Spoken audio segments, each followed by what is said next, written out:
अस्सलाम वालेकुम, कैसे हैं आप सब। उम्मीद है बिल्कुल ठीक ठाक होंगे। बहुत सारी दूसरी वेजिटेबल्स की तरह हम टमाटर को भी अपने घर में बहुत ईज़िली ग्रो कर लेते हैं।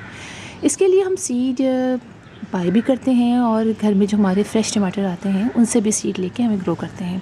मैंने भी बहुत सारे ऐसे ही प्लांट्स ग्रो किए जो मैंने सीड बाय किए थे उनसे, चाहे टमाटो वगैरह के, और कुछ जो हमारे घर में फ्रेश टमाटर आए उनसे मैंने सीड निकाला और मैंने अपने पॉट्स में लगाए।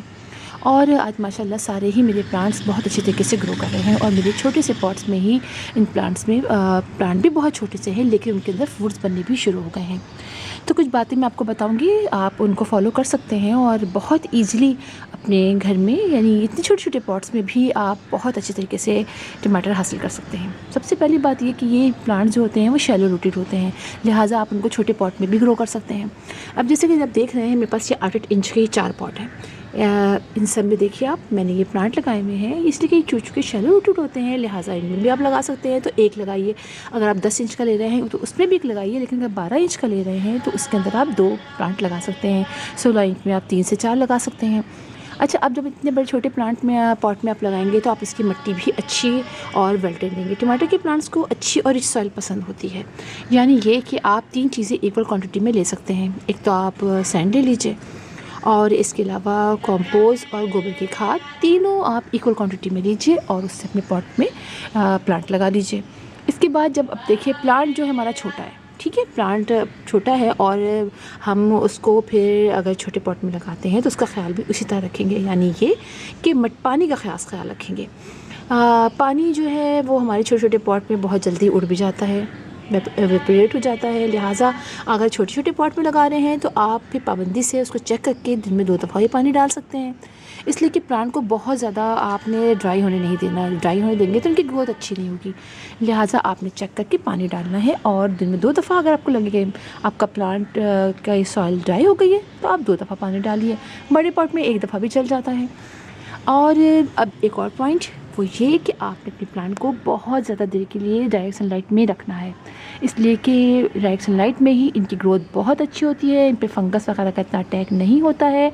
और छोटे से पॉट में आप देखिए इतने क्यूट क्यूट टमाटर लगना भी शुरू हो जाते हैं। ये आप देख रहे हैं मेरे छोटे से पॉट में लग रहे हैं।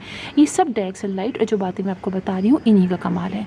और एक और बहुत इम्पॉर्टेंट बात कि आपके गार्डन में अगर फ्लावरिंग प्लांट हैं जिनमें बीज आती हैं तो फिर आपके सारे ही जो प्लांट होंगे वो बहुत अच्छे वेजिटेबल के ग्रो करेंगे। इसीलिए अपने गार्डन में आप कोशिश कीजिए इन प्लांट्स के सराउंडिंग में ऐसे प्लांट रखिए, ऐसे सनफ्लावर का प्लांट है और दूसरे भी जितने भी फ्लावरिंग प्लांट हैं इन सब में सनफ्लावर स्पेशली मैं इसलिए कह रही हूँ कि इसके अंदर बहुत ज़्यादा बीज आती हैं। इसके अलावा क्रिसैंथेमम के प्लांट को भी रख सकते हैं आप इसके अलावा आप धनिया के जो फ्लावर्स होते हैं, जैसे मैंने आपको पहले अपनी वीडियोस में दिखाया था कि धनिया के सीड अगर लगा देते हैं और उसमें जो फ्लावरिंग होती है उसमें भी बहुत सारी बीज आती हैं। तो वो सारे प्लांट अगर प्लांट में आप वेजिटेबल गार्डन में ग्रो करते हैं तो उनसे भी आपके छोटे छोटे प्लांट्स के अंदर मतलब फ्रूट बनना शुरू हो जाते हैं। आप देखिए मेरा कितना छोटा सा ये प्लांट है और मेरे ख्याल इसको लगे हुए अभी 60 डेज़ भी नहीं हुए होंगे इस प्लांट को। और आप देखिए कि इसके अंदर फ्लावरिंग शुरू हो चुकी है और टमाटर भी लगने शुरू हो चुके हैं। लिहाजा आप अपने प्लांट के सराउंडिंग में ज़रूर कुछ भी फ्लावरिंग प्लांट लगाइए। एक बात और ये कि आपने अपने प्लांट को हर 10 डेज़ बाद या वीक में 1 दफ़ा आपने ज़रूर इनके ऊपर किसी भी अच्छे इंसेक्टिसाइड का स्प्रे करना है, इसलिए कि लीव माइनर का अटैक हमारे प्लांट के अंदर बहुत ज़्यादा होता है और आजकल तो बहुत ज़्यादा देखने में आ रहा है। मेरे गार्डन में तो इतनी जगहों पे हुआ है और मैं मुसलसल नीम ऑयल का स्प्रे कर रही हूँ। इससे जो है हमारे प्लांट की ग्रोथ में जो लीव माइनर होते हैं इसका बहुत बड़ा यानी अमल दखल होता है। जैसे आपको लगा ये लीव माइनर है, आप अपने प्लांट के स्लीव को कट कर दीजिए और ये कट करके आप इधर उधर फेंक मत दीजिए, इसको अच्छी तरह शॉपर में लपेट के और डस्टबिन में डाल दीजिए। इसलिए कि ये लीव माइनर क्या होती है, एक तरह की फ्लाइज़ होती हैं जो हमारे इन लीफ के अंदर चली जाती हैं, उसके अंदर अंडे दे देती हैं और फिर आहिस्ता आहिस्ता वो जो अंडे होते हैं वो जो अंदर बीज का जो बेबी निकल रहा वो जो उस फ्लाई का बेबी निकल रहा होता है वो सब खाता चला जाता है, पूरे लीफ को जो है ये येलो वाइट कर देगा। उसके बाद हम आहिस्ता आहिस्ता ये इसी में से निकल के उड़ेगा, वो और जगह जाएगा। इस तरह ये इनका पूरा एक साइकिल है जो चलता चला जाता है। इसीलिए आप इनको निकाल दीजिए और अगर बहुत ज़्यादा हो गया है या 1-2 स्पॉट बहुत ज़्यादा है तो आप काट दीजिए, अगर 1-2 हैं तो आप ऐसे फिंगर लीजिए और उसको ऐसे दबा दबा के उसके जो वो हो अंडे को आप ऐसे डैमेज कर दीजिए।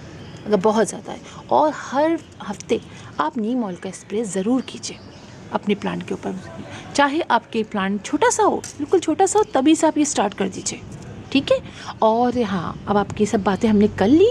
अब बात करेंगे हम इसके ऊपर इंसेक्टिसाइड की बात भी हमने कर ली। अब हम बात करेंगे इसके अंदर कौन सा हम फर्टिलाइज़र डालें।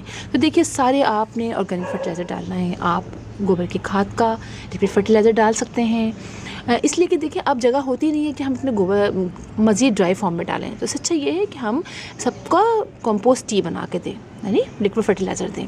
आप गोबर की खाद का दे सकते हैं, इसके अंदर नीम खली का दे सकते हैं, यानी मस्टर्ड किट का दे सकते हैं आप। इसके अलावा कंपोस्ट का दे सकते हैं, और दूसरे जो भी फर्टिलाइज़र हैं आप एग शेल्स डाल दीजिए अपने इसके अंदर ला के। ये बहुत बेहतरीन होता है आपके प्लांट के लिए। आप हल्दी का हाफ़ टी स्पून हल्दी अपने सब प्लांट हाफ़ टी स्पून हर प्लांट में डाल दीजिए, उसमें फंगस नहीं लगेगा, आपके रूट रॉट नहीं होंगी। ये सारी छोटी छोटी बातें हैं जो हम मुख्तलिफ़ वीडियोज़ में आपको बताती भी मैं आपको रहती हूँ। आप ये कीजिए और फिर आप देखेंगे कि आपके छोटे से पॉट के अंदर ही इतनी अच्छी फ्लावरिंग होंगी और बहुत अच्छे तरीके से आपके टमाटर भी लगना शुरू हो जाएंगे, जैसे कि ये सारे मेरे प्लांट में लग रहे हैं। और एक बात और कीजिए, जो छोटे छोटे से साइड में जो प्लांट निकलते हैं ना, ये जो निकलती हैं सारे सकर्स, इनको निकाल दीजिए, पता है, ये निकाल दीजिए। इससे जो है ना हमारे प्लांट की ग्रोथ में फ़र्क पड़ता है। अब ये ऊपर की तरफ बढ़ेगा और ऊपर जाके भी ये फैलेगा, वरना यही छोटे छोटे से निकलने शुरू हो जाते हैं, सारी एनर्जी ये सक कर लेते हैं, ठीक है। ये आपने ज़रूर देखना है। और हाँ, पानी डालते हुए बिल्कुल आप इनके रूट्स को ओपन नहीं कीजिए। अगर आपको रूट्स ओपन हो जाती है, आप दोबारा उस पर मिट्टी डाल दीजिए, ये भी बहुत ज़रूरी है आपके प्लांट के लिए। तो फिर इंशाल्लाह आप लोगों से मुलाकात होगी किसी और वीडियो में, किसी टॉपिक के साथ। तब तक के लिए अल्लाह हाफिज़।